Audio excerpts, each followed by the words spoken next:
জানেন এই জুলাই গণ অভ্যুত্থানে আমাদের 2000-এর বেশি ভাই নিহত হয়েছেন এবং 30,000-এর বেশি ভাই আমাদের আহত হয়েছেন। তো আমরা বলতে চাই যে 2000 নিহত এবং 30,000 যে আহত হয়েছে তাদের খুনি যারা ছিল তাদেরকে আজকে পর্যন্ত তাদেরকে অ্যারেস্ট করা হয় নাই। আমার পরিসংখ্যান যদি ভুল না হয়ে থাকে পুলিশের মাত্র 26 জন কর্মকর্তাকে অ্যারেস্ট করা হয়েছে। 2000 মানুষকে নিহত এবং 30,000 মানুষকে আহত কি 26 জন করছে না। আপনাদের মাধ্যমে আমি বলতে চাই ছাত্রলীগ, যুবলীগ, স্বেচ্ছাসেবক লীগ, আওয়ামী লীগের কোনো শীর্ষ নেতৃত্ব এখন পর্যন্ত অ্যারেস্ট নাই।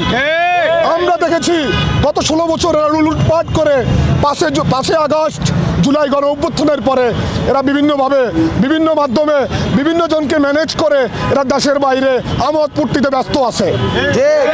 আমরা অন্তর্বর্তীকালীন সরকারের উপদেষ্টাদের কাছে বলতে চাই আমরা আপনাদেরকে নিয়ে অনেক আশাবাদী, আপনারা আমাদেরকে আশাহত করবেন না। এই জুলাই গণ অভ্যুত্থানকে আপনারা ব্যর্থ হতে দিবেন না। হাসিনা এবং তার দোসরদের অবিলম্বে আইনের আওতায় আপনারা আনতে হবে। এবং আপনারা যে আমলাতন্ত্র দেখেছেন, হাসিনার আমলাতন্ত্র এখনো কিন্তু বহাল তবিয়তে আছে। আমরা এখনো বিভিন্ন ডিসিকে দেখি যারা সরাসরি খুনের সাথে জড়িত ছিল এজাহারে তাদের নাম বাদ দিয়ে ফাইনাল এজাহার করার জন্য করতেছে। এগুলো কার ইন্ধনে করতেছে, কেন করতেছে আমরা এর জবাব চাই। এবং সচিবালয়ে যে আগুনের ব্যাপার, সচিবালয় রাষ্ট্রের একটা গুরুত্বপূর্ণ সংস্থা। এই সংস্থায় গোয়েন্দা সংস্থা জানে না, ডিজিএফআই জানে না, এনএসআই জানে না এত বড় একটা দুর্ঘটনা ঘটছে। কেন ঘটছে আমরা জানতে চাই। আমাদের আজকের এই কর্মসূচির মধ্যে আমরা স্পষ্টভাবে বলতে চাই খুনি হাসিনা, তার দোসরদের, তার অলিগার্ডদের এবং যে আমলারা খুনি হাসিনাকে দীর্ঘদিন ক্ষমতায়, অবৈধ ক্ষমতায় থাকতে সহায়তা করছে তাদের সর্বোচ্চ বিচার নিশ্চিত করতে হবে। আজকের কর্মসূচি সম্পর্কে বলেন। আজকে আপনারা দেখেছেন টিএসসিতে হাসিনার যে গ্রাফিতি ছিল, রাতের আধারে হাসিনার দোসররা সেই গ্রাফিতি মুছে দিয়েছে।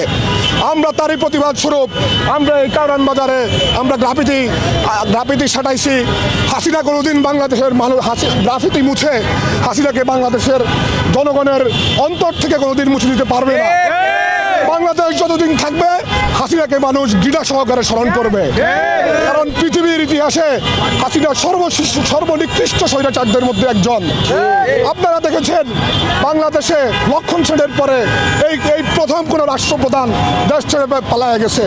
এবং আমার জানা যদি ভুল না হয়ে থাকে পৃথিবীর ইতিহাসে কোনো দেশের রাষ্ট্রপ্রধান, তার পুরো সংসদ, তার পুরো ক্যাবিনেট এবং কাকরাইল মসজিদের ইমাম, বাইতুল মুকাররমের ইমাম সহ পালায় নাই। লজ্জাজনক কিছু কেউ নাই। হাসিনা রাষ্ট্রযন্ত্রকে, রাষ্ট্রের প্রত্যেকটা ইনস্টিটিউটকে হাসিনা ধ্বংস করে দিয়েছে। এবং আমি আপনাদের মাধ্যমে স্পষ্টভাবে বলতে চাই আমাদের যে ভাইরা নিহত হয়েছে তাদের পরিবারের দায়িত্ব রাষ্ট্রকে নিতে হবে। আমাদের যে ভাইরা আহত হয়েছে তাদের পরিপূর্ণ চিকিৎসার ব্যবস্থা করতে হবে এবং তাদেরকে পুনর্বাসনের ব্যবস্থা করতে হবে। আমরা 5 আগস্ট পরবর্তীও দেখেছি আমাদের অনেক আহত ভাই সঠিক চিকিৎসার অভাবে তারা মৃত্যুবরণ করেছেন। গত পরশু দিনও আমাদের এক ভাই মৃত্যুবরণ করেছেন সঠিক চিকিৎসা না পাওয়ার কারণে। আমাদের অনেক ভাইয়ের চক্ষুহানি ঘটেছে, আমাদের অনেক ভাইয়ের অঙ্গহানি ঘটেছে, আমাদের অনেক ভাইয়ের পাহানি ঘটেছে। আমরা জুলাইকে ভুলবো না। জুলাই আমাদের মাঝে স্মরণীয় হয়ে থাকবে। রাষ্ট্রকে আমরা অবিলম্বে বলতে চাই খুনি হাসিনাকে দেশে ফিরিয়ে নিয়ে আসতে হবে। দেশে ফিরিয়ে নিয়ে এসে খুনি হাসিনার সর্বোচ্চ শাস্তি নিশ্চিত করতে হবে। আমরা আজকে প্রতীকীভাবে খুনি হাসিনাকে আমরা ছাত্র জনতা এই ফাঁসির দড়িতে তুলিয়েছি।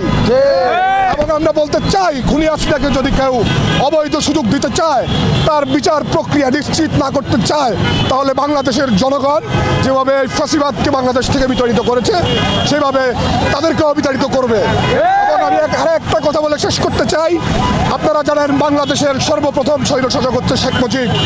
শেখ পরিবারের ডিএনএতে ফাঁসিবাদ রয়েছে। তারই ধারাবাহিকতায় হাসিনাও সেটা করে গেছে। আমরা স্পষ্টভাবে বলতে চাই শেখ পরিবারের কাউকে বাংলাদেশের মাটিতে আর আমরা রাজনীতি করতে দিব না।